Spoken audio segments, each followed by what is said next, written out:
food markets in Hefei.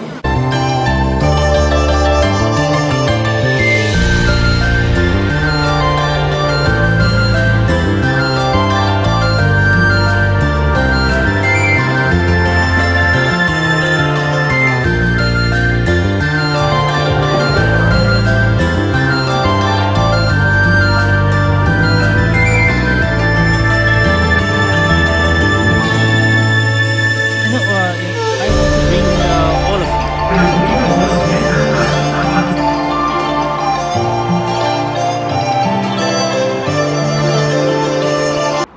Now I'm walking along this road and it's very nice around here.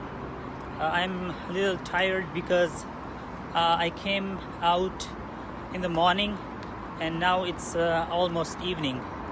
So I also have to do iftar. After spending some more time, then I will think where should I go. It's very peaceful around here. You can see behind me.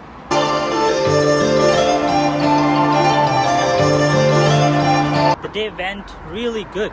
It seems to be a center of the city and there are so many financial buildings.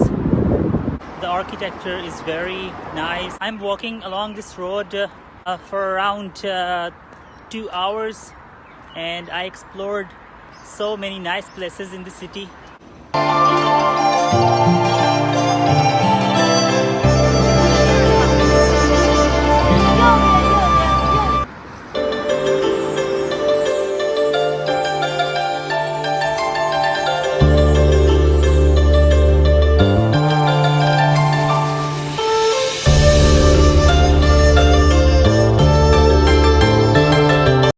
Now I'm in the bus and it's very easy to travel with public buses. There is also a subway system and that's also really fast, but I have to go very near, so that's why I'm traveling with bus.